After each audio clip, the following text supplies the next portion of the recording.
Good morning बच्चों। Good morning sir. Thank you. आज आप लोग को मैं भीम के बारे में बताने जा रहा हूं। हम सब मिलकर भीम जानेंगे कि भीम क्या होता है। पहला टॉपिक है कि भीम क्या है। तो यहां देखिए कि जब किसी वस्तु को समान भागों में बांटा जाए तो प्रत्येक भाग वस्तु का एक भिन्न कहलाता है। यानी कि किसी भी वस्तु को रोटी या सेब या संतरा कुछ भी ले लो और उसको बराबर हिस्सों में उसको जितने बार हम बांटेंगे वही भीम कहलाता है। किसी भी वस्तु को विभिन्न भागों में समान रूपी से बांटना ही भीम कहलाता है। इसे मान लिया कि हम पढ़े रोटी ले लिया आपने, इस रोटी को बराबर भागों में बांटो। जैसे 4 भाग में बांटा आपने, ये भी भीम कहलाया। 4 भाग में बांट दिया, ये भी भीम कहलाया। यहां पर ले लो, मान लीजिए कोई सेब है, इसको भी बांटा 2 बराबर भागों में। वस्तु एक है, रोटी आपका एक है, एक रोटी है यहाँ पर एक सेब है। इसको आपने क्या भाग में बांटा? 1 2 3 4। यहाँ पर कितने भाग में बांटा? 2। तो किसी वस्तु को आप समान रूप से भिन्न भिन्न भागों में बांटना ही वो भीम कहलाता है। यहाँ देखो 2 भाग में बांटा, यहाँ देखो 4 भाग में बांटा। अब इसके बाद ले लो कि एक रोटी को हमने 4 भागों में बांटा और उसमें से किसी को हम 2 भाग दे दिया। 2 भाग दे दिया तो जितने भाग हम देंगे उतना भाग को हम लोग छायांकित कर देंगे। 2 भाग को दिया तो हम लोग के भाग छायांकित करेंगे? 2 भाग को हम लोग छायांकित कर देंगे और उसको यहाँ पर एक रोटी को 4 भागों में बांटा, इसलिए नीचे 4 लिखेंगे। 4 को कितने हिस्सा किसी को दिया? 2 हिस्सा। तो जितना हिस्सा दिया वो ऊपर लिखाएगा। यानी कि आप यहां पर देखें नीचे लिखा गया संपूर्ण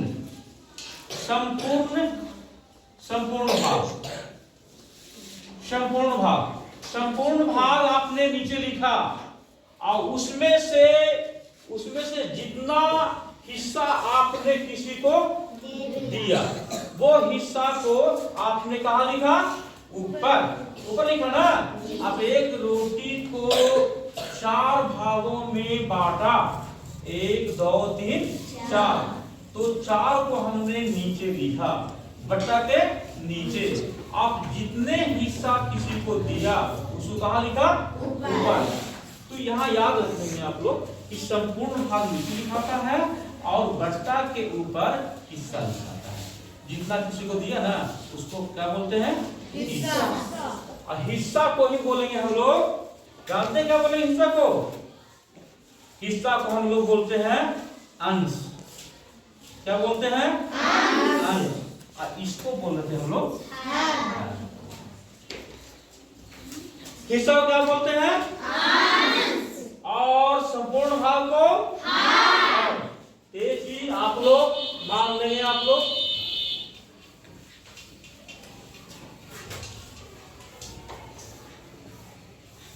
कि भीम बराबर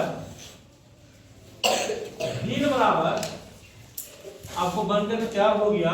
ऊपर वाले हिस्से को अंश बोलते हैं और नीचे वाले को हर बोलते हैं। अंश मतलब होता है हिस्सा।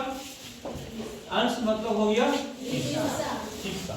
अब जितने हिस्सा दिए वो ऊपर, और हर मतलब होता है संपूर्ण भाग। करें संपूर्ण भाग होता है, संपूर्ण भाग होता है। समझ में आया आप लोग को? चलिए तो बताइए आप लोग एक ये सेब है,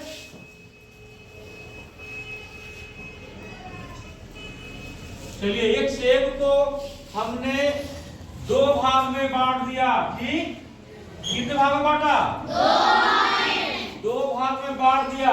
यदि हम सब एक भाग किसी को देना चाहेंगे तो कितने भाग इसमें रखेंगे? एक भाग। अच्छी बात है, एक भाग रख दिया। यहाँ पर इसको इक्वल कर करके आपने जितने भाग बांटा वहां कहाँ लिखाएगा? ऊपर के नीचे? नीचे। और जितना हिस्सा दिया वो कहाँ लिखाएगा? ऊपर। ऊपर लिखाएगा। तो अब बच्चों यहाँ ध्यान देंगे, ऊपर वाले को हम लोग क्या कहेंगे? अंश कहेंगे। याद रखेंगे आप लोग। और नीचे वाले को हर कहेंगे, है ना? ऊपर वाले भाग को अंश और नीचे वाले को अच्छी तरह से आप लोग को याद रखना है। किस आते हैं, किसी रोटी को चार भाग बांटा आप लोग? चार भाग बांटा, ठीक है। दो हिस्सा दिया तो दो ऊपर लिखा, जितने भाग में बांटा वो कहाँ लिखा? नीचे लिखा, ठीक ना? ऊपर वाले को क्या बोले? हिस्सा। और नीचे वाले को बोले पूरा पूरी भाग। कुल भाग कितना हुआ? तो चार भाग। तो चार लिखाया नीचे, जितना दिए वो लिखाया ऊपर। तो उसको बोल दिए दो हिस्सा हमने दे दिया किसी को। और एक रोटी को चार हिस्सा बनाया था जिसमें दो हिस्सा किसी को दे दिया। ऊपर वाले हिस्सा और नीचे वाले संपूर्ण भाग। और हिस्सा को ही कहते हैं अंश। अंश माने हिस्सा और हिस्सा माने संपूर्ण भाग। संपूर्ण भाग माने हर माने संपूर्ण भाग। फिर देखिए यहाँ पर एक से भिन्न बराबर वही आ गया। ऊपर वाले अंश और नीचे वाले ऊपर अंश और नीचे अंश को हिस्सा और हर को भाग। पुनः देखेंगे, एक सेब को दो भागों में हमने बांटा। कितने भागों में बांटा? दो भाग। उसमें से एक भाग किसी को हम लोग दे दिया। जितने भाग में बांटा उसको बट्टा के नीचे लिखा और जितना हिस्सा दिया उसको ऊपर लिखा। और तो यहाँ के बाद समझेंगे कि ऊपर वाले को अंश कहेंगे और नीचे वाले को हर कहेंगे। तो ठीक है, आप बच्चों बताएंगे कि 3/5 में अंश कौन है? अंश कौन है? अंश हो गया 3 और हर कौन हो गया? चलिए अच्छी बात है। 9/10 में हर कौन होगा? 10 और अंश 9। ठीक, बहुत अच्छी बात है। जवाब ठीक मिला आप लोगों को। अब इसके बाद हम लोग जानेंगे कि भिन्न भी कई प्रकार के होते हैं। भिन्न को कई वर्गों में बांटा गया है, समझे? तो यहाँ पर हम लोग 5 वर्गों में रखा इसको है। भिन्न को 5 प्रकार से बांटे हैं, जिसमें आपको है समान, असमान भिन्न, समभिन्न, विषम भिन्न और मिश्र भिन्न। भिन्न को कितने वर्गों में बांटा है? 5 वर्गों में बांटा है हम लोग ने। प्रथम हो गया समान भिन्न, दूसरा हो गया तीसरा, चौथा विषम भिन्न, अब पांचवा मिश्र भिन्न हो गया। अगला है समान भिन्न। अब 5 प्रकार के बांटा है, जिसमें पहला पॉइंट है समान भिन्न। क्या है? समान भिन्न है ना? तो समान भिन्न किसे कहते हैं? जिस भिन्न का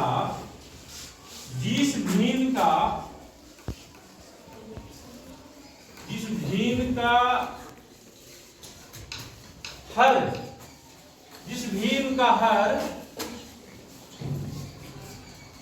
सभी समान हो, सभी समान हो, तो वह भिन्न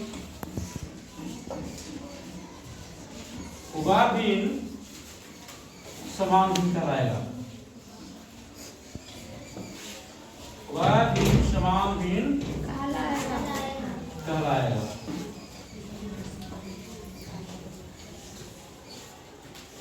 जिस भिन्न का हर सभी समान हो तो वह भिन्न समान भिन्न कहलाएगा। जैसे एग्जाम्पल दे रहा हूं आप लोगों को उदाहरण में 2/5 3/5 है, 4/5 है, 10/5 है, 12/5 है। देखिए यहाँ जो हर है, ये हर आपको ऊपर में हो गया अंश और नीचे हो गया हर। इसमें भी 5 है, इसमें भी 5 है, इसमें भी 5 है, इसमें भी 5 है और इसमें भी 5 है। तो सभी का हर एक समान है। सुनिए ना, सभी का हर क्या है? एक समान। तो जिस भिन्न का सभी हर एक समान हो, जिस भिन्न का हर एक समान हो तो उस भिन्न को समान भिन्न कहते हैं। ठीक है, एक समान हो तो समान भिन्न कहते हैं। चलिए हो गया। अगला नंबर 2 में है असमान भिन्न। असमान भिन्न जिस भिन्न का हर असमान हो, एक भी समान नहीं हो, यानी असमान हो तो वैसे भिन्न को असमान भिन्न कहेंगे। लिखेंगे कि जिस भिन्न का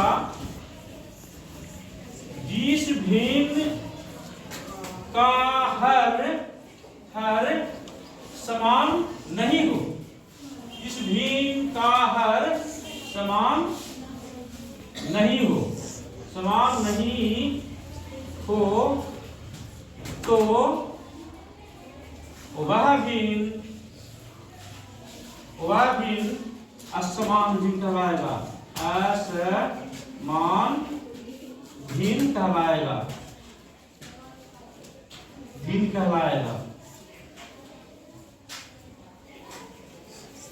असमान भिन्न कहलाएगा। उदाहरण देता हूं आप लोगों में। समान नहीं होना चाहिए। 2 इसमें अगर 5 हो गया तो इसमें 3/7 ले लीजिए। देखिए दोनों भिन्न है। 7/8 ले लीजिए, 9/6 ले लीजिए। देख लीजिए आप लोग, हर इसमें 5 है, इसमें 7 है, इसमें 8 है और इसमें 6। इसमें जितने भी हर है एक समान नहीं है। यही कहते हैं कि समान भिन्न हो गया तो समान भिन्न हो जाएगा। अगर हर समान हो गया तो समान भिन्न, अगर हर समान नहीं हुआ तो असमान भिन्न कहलाएगा। ठीक ना? चलिए नोट कीजिए इसको। असमान भिन्न तक पहुंचा। अब आ जाइए समभिन्न। समभिन्न क्या है? तो जिस भिन्न का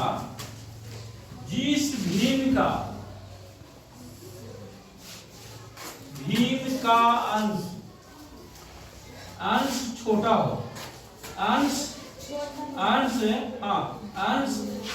हर से छोटा हो, ध्यान देंगे। जिस भिन्न का अंश हर से छोटा हो तो वह भिन्न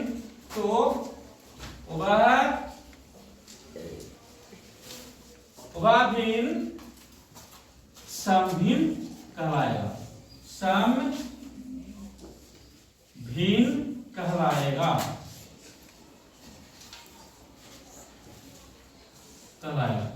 उदाहरण ले लीजिए आप लोग।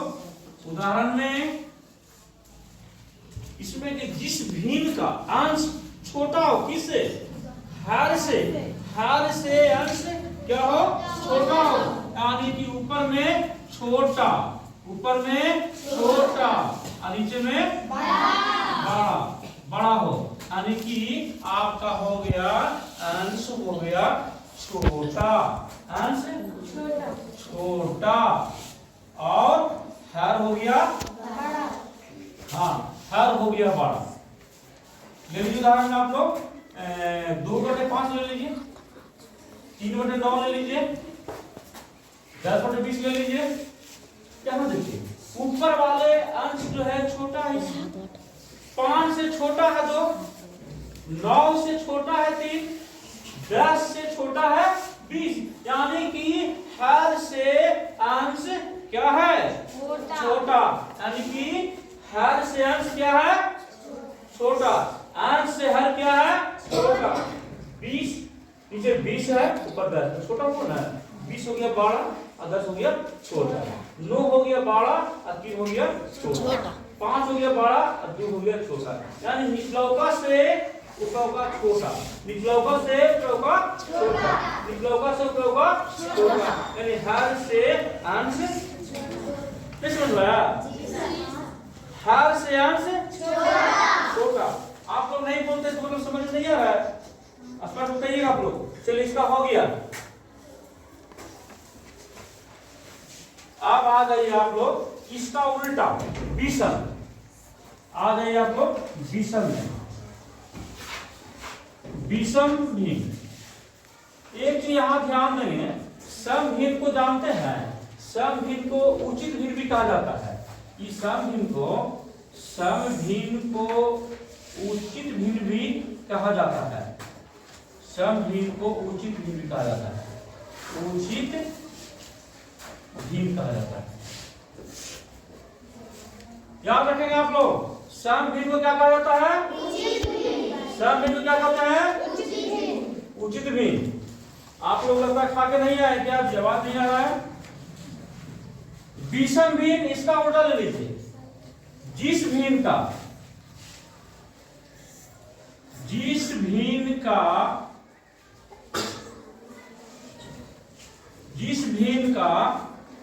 हर अंश से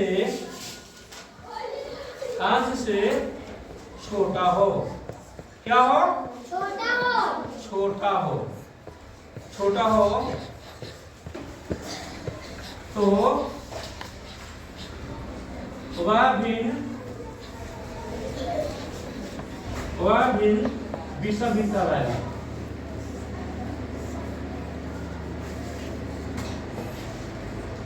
विषम भिन्न कहलाएगा।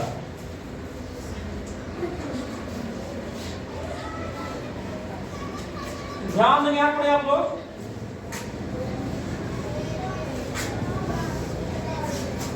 उसके उल्टा हो जाएगा।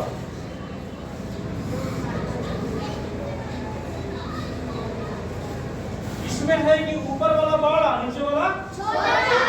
हाँ, ऊपर वाला बड़ा होना चाहिए और नीचे वाला छोटा होना चाहिए। ऊपर वाला हो गया बड़ा, यानी अंश हो गया, हाँ अंश हो गया, क्या हो गया? बड़ा हो गया। और यहाँ पर धन हो गया आपको छोटा हो गया, धन छोटा हो गया। देख लीजिए, जहां भी इस प्रकार से लिखा देखेंगे कि ऊपर वाला बड़ा है और नीचे वाला छोटा है, ऊपर वाला बड़ा है और नीचे वाला छोटा है, ऊपर वाला बड़ा है और नीचे वाला छोटा है, तो समझेंगे इस तरह के भिन्न को हम लोग समझेंगे विषम भिन्न। कौन सा भिन्न समझेंगे? विषम भिन्न। और विषम भिन्न को हम लोग अनुचित भिन्न भी कहते हैं। विषम भिन्न को, इसको नोट किया तुम लोग? नोट करो इसको।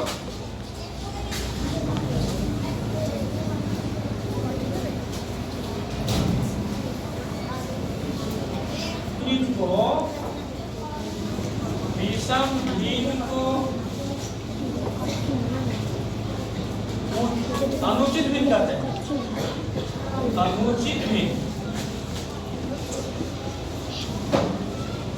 अनुचित भिन्न भी कहते हैं।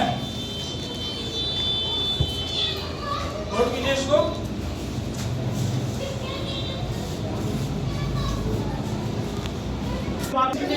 आप देख लेंगे आप लोग, नंबर 5 में आ रही, क्या बता रही? 5। 5वां मतलब मिश्र भिन्न। मिश्र माने समझिए आप लोग, मिश्र भिन्न। मिश्र के मतलब है वह मिला हुआ। मिश्र माने मिला हुआ, जिसमें भिन्न कई भिन्न मिला रहा है तो उसको बोलते हैं मिश्र भिन्न। मिला हुआ भिन्न को मिश्र भिन्न। जिस भिन्न में जिस भिन्न में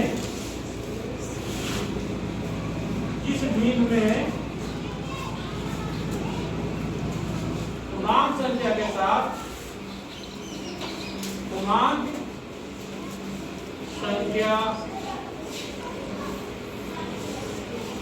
संख्या के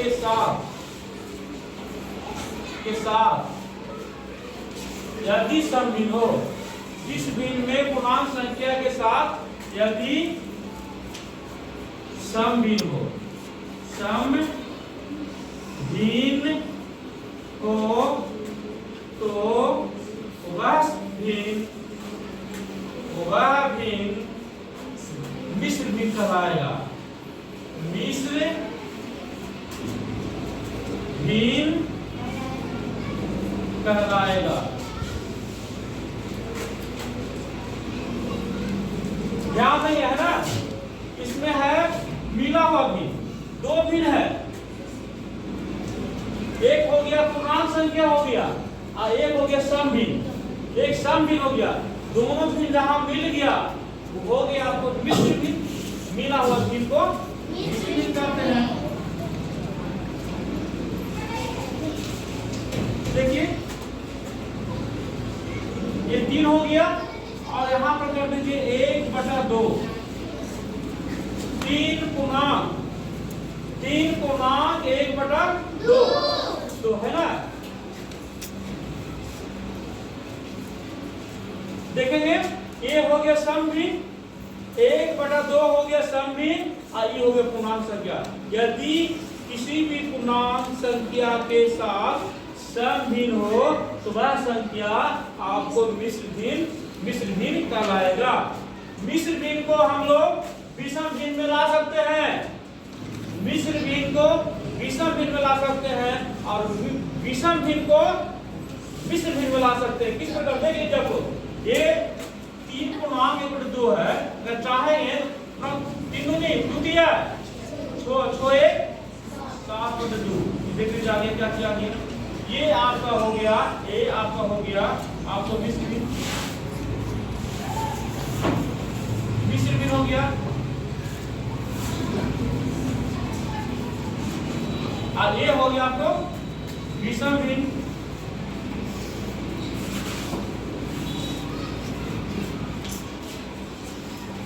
दोनों इक्वल हो गया। यहां देखा जाए मिश्र भिन्न इक्वल विषम भिन्न, मिश्र भिन्न इक्वल विषम भिन्न, यानी कि मिश्र भिन्न से विषम भिन्न बन सकता है और विषम भिन्न से आपको मिश्र भिन्न भी बन सकता है। तो समझ गए आप लोग। आज यहाँ तक पढ़ाई रहने दीजिए, कल इसके बाद हम विस्तार पूर्वक आप लोग को बताया जाएगा। आज तक इतने तक कह दीजिए। चलिए।